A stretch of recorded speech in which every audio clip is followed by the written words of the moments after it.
அஸ்ஸலாமு அலைக்கும் ரஹமத்துல்லாஹி தஆலா வபரகாத்துஹு. இன்றைக்கி குட்டீஸ்க்கு லஞ்ச் பாக்ஸ்க்கு என்ன பேக் பண்ணேன்னு பார்க்கலாமா? இன்றைக்கி சிக்கன் கிரேவி தான். ரொம்ப ஈஸியாக சிம்பிளாக இது செஞ்சிடலாம். அடுப்பில் வானல் வச்சுட்டு எண்ணெய், பட்டை, லவங்கம், ஏலக்காய், வெங்காயம் சேர்த்து நல்லா வதக்கிட்டு, புதினா, கொத்தமல்லி, 2 பச்சை மிளகாய் சேர்த்துக்கோங்க. 2 ஸ்பூன் இஞ்சி பூண்டு சேர்த்து நல்லா வதக்கி எடுத்துக்கோங்க.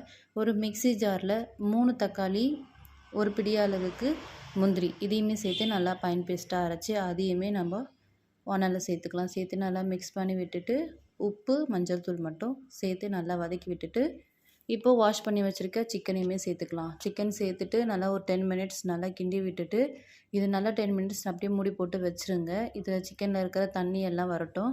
அதுக்கப்புறமா ஒரே மசாலா தான், வேறு எந்த மசாலாவும் இதில் நம்ம சேர்க்க வேண்டாம். தண்ணி நல்லா இருத்து வந்துருச்சு. இந்த சிக்கன் 65 மசாலா ஒரு பாக்கெட் நான் போட்டிருக்கேன். 1 கிலோ கறிக்கு 100 கிராம் அளவுக்கு கரெக்டாக இருக்கும். நல்லா எண்ணெய் பிரிஞ்சு வரும்போது கருவேப்பிலை சேர்த்து இறக்குனிங்கன்னா சிக்கன் கிரேவி ரெடி ஆகிடும். சைடில் நான் டீ வச்சுருக்கேன். அப்புறம் பூரிக்கு மாவு நைட்டே பிசைஞ்சு வச்சுட்டேன். எண்ணெய் வச்சுட்டு நம்ம பூரியை நான் இந்த மாதிரி கட்டரில் நான் கட் பண்ணி எடுத்துக்கிறேன். குட்டீஸ் நைட்டே கேட்டாங்க, இந்த மாதிரி குட்டி குட்டி பூரியாக வேணுமா அப்படின்றதுக்காக நான் கட்டரில் கட் பண்ணி எடுத்துக்கிறேன். இந்த கட்டர் வேணும் அப்படின்னா எனக்கு கமெண்ட் பண்ணுங்கள், நான் லிங்க் ஷேர் பண்ணுறேன். இந்த சம்மரில் பிள்ளைங்களுக்கு ஒரு பாட்டிலுக்கு 2 பாட்டில் தண்ணி கொடுத்து விடுங்க. ஏன்னா இந்த வெயிலுக்கு பிள்ளைங்க ரொம்பவே தாங்கவே முடியலை.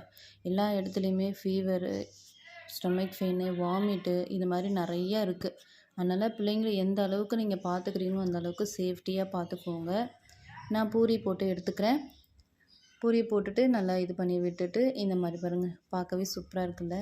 நான் நார்மலாக வைக்கிற பூரியை விட ஒரு எக்ஸ்ட்ரா ஒரு 4 பீஸ் வச்சோம்னா பிள்ளைங்க சாப்பிட்டு எடுத்துருவாங்க. சிக்கன் கிரேவியில் சிக்கன் கம்மியாக வைக்கிறேன். ஏன்னா ஸ்கூலில் நான்வெஜ் அலோவ் பண்ண மாட்டாங்க, அதனால் கம்மியாக வைக்கிறேன். நைட்டே நட்ஸ் எல்லாம் ஊற வச்சுட்டேன். பேரிச்சம்பழம், பிஸ்தா, பாதாம், முந்திரி, கருப்பு திராட்சையெல்லாம் சேர்த்து ஊற வச்சுட்டு காலையில் பால் ஊற்றி அரைச்சிக்கிட்டோம்னா இதுக்கு சுகர் எதுவும் தேவையில்லை. பேரிச்சம்பழம் சேர்த்ததால் அப்படியே அரைச்சி கொடுத்துடலாம்.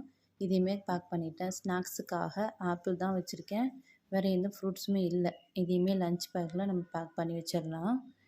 இன்னையோட lunch box recipe okay. Thanks for வாட்சிங்.